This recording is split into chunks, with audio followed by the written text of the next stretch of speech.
نحمده ونصلي ونسلم على رسوله الكريم اما بعد فاعوذ بالله من الشيطان الرجيم بسم الله الرحمن الرحيم قال الله تبارك وتعالى في القرآن المجيد قل يا أيها الناس إني رسول الله إليكم جميعا صدق اللہ العظیم۔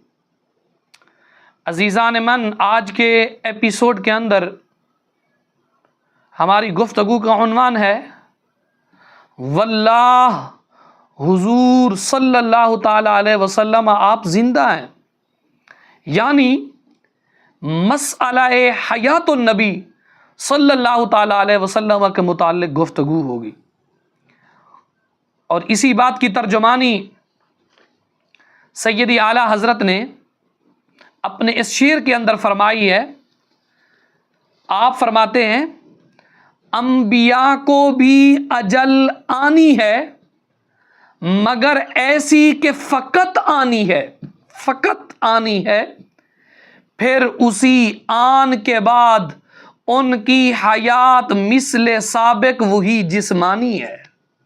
پھر سنیے گا، میرا امام قربان جائیے، امام اہل سنت مجدد دین و ملت اشاہ امام احمد رضا خان فاضل بریلوی رحمۃ اللہ تعالی علیہ، آپ فرماتے ہیں انبیاء کو بھی اجل آنی ہے مگر ایسی کہ فقط آنی ہے، پھر اسی آن کے بعد ان کی حیات مثل سابق وہی جسمانی ہے۔ یعنی ہمارا نظریہ یہ ہے، ہم یہ کہتے ہیں رسول اللہ صلی اللہ تعالی علیہ وسلم اور تمام انبیاء کرام حیات حقیقی، دنیاوی، روحانی، جسمانی سے زندہ ہیں، اپنے مزارات طیبہ میں نمازیں پڑھتے ہیں، روزی دیے جاتے ہیں، جہاں چاہیں تشریف لے جاتے ہیں، زمین و آسمان کی سلطنت میں تصرف فرماتے ہیں۔ یہ میرے امام نے فتاوی رضویہ کی جلد نمبر 14 کے اندر یہی موقف بیان کیا ہے، اور علامہ امجد علی اعظمی صاحب بہار شریعت رحمۃ اللہ تعالی علیہ، آپ فرماتے ہیں تمام انبیاء کرام علیہم السلام اپنی اپنی قبروں میں اسی طرح بحیات حقیقی زندہ ہے جیسے دنیا میں تھے، کھاتے بھی ہیں، پیتے بھی ہیں، جہاں چاہیں آتے جاتے ہیں۔ تصدیق وعدہ الہیہ کے لیے ایک آن کو ان پر موت طاری ہوئی، پھر بدستور زندہ ہو گئے۔ ان کی حیات شہداء سے بہت ارفع و اعلیٰ ہے، لہذا شہید کا ترکہ تقسیم ہوگا، اس کی بیوی بعدت نکاح کر سکتی ہے، عدت کے بعد نکاح کر سکتی ہے، بخلاف انبیاء کے وہاں یہ جائز نہیں ہے۔ یعنی مطلب یہ ہے کہ رسول اللہ صلی اللہ تعالی علیہ وسلم حیات حقیقی، دنیاوی، روحانی، جسمانی اعتبار سے زندہ ہیں، اپنے مزار مقدس میں تشریف رکھ کر نماز بھی پڑھتے ہیں، اور جب چاہیں جہاں چاہیں تشریف بھی لے جاتے ہیں۔ اب آئیے حدیث کی روشنی کے اندر دیکھتے ہیں، ان لوگوں کا رد کرتے ہیں جو کہتے ہیں انسان جو مر جاتا ہے پر مر گیا تو بات ختم، لیکن ہم ثابت کریں گے ہمارے نبی زندہ ہیں، ہمارے نبی جب چاہیں جہاں چاہیں تشریف لے جاتے ہیں۔ تمام انبیاء کرام علیہم السلام حیات حقیقی، دنیاوی، روحانی، جسمانی اعتبار سے زندہ ہیں۔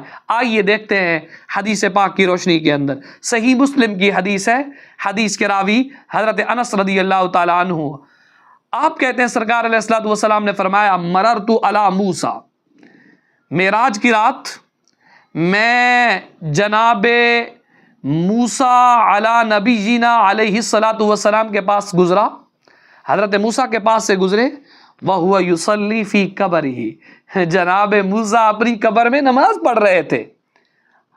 آپ کا زمانہ تو کب کا زمانہ ہے؟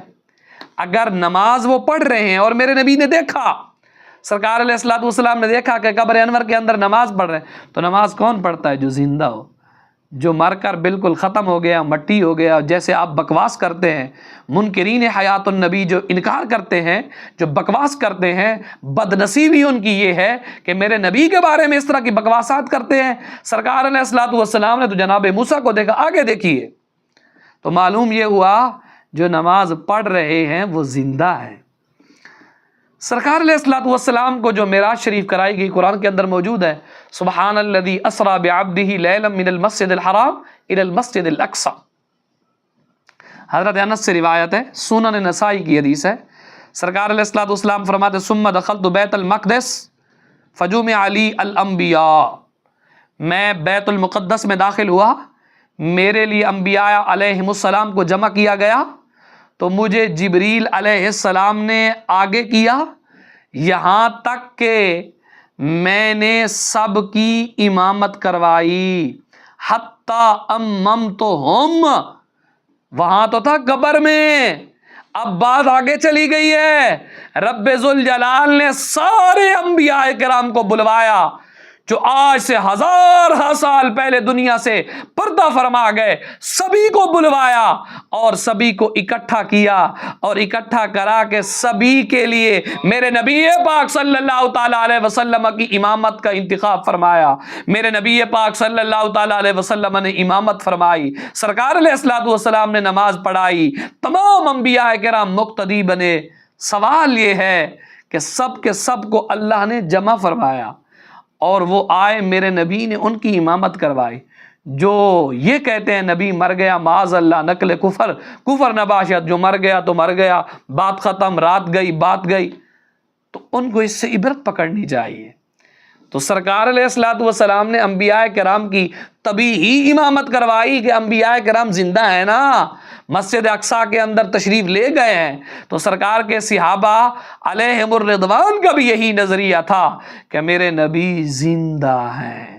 آئیے مزید دیکھیے. سرکار علیہ الصلوۃ والسلام کے عظیم صحابی جناب سیدنا حضرت عبداللہ ابن عباس سے روایت ہے، آپ کہتے ہیں ان رسول اللہ صلی اللہ تعالیٰ علیہ وسلم مر بواد الارزق. سرکار علیہ الصلوۃ والسلام وادی ارزق سے گزرے تو فرمایا اختصار کے ساتھ، یہ کون سی وادی ہے؟ لوگوں نے عرض کیا یا رسول اللہ صلی اللہ تعالیٰ علیہ وسلم یہ وادی ارزق ہے. تو میرے نبی نے فرمایا گویا میں جناب موسیٰ کو دیکھ رہا ہوں، وہ گھاٹی میں اتر رہے ہیں.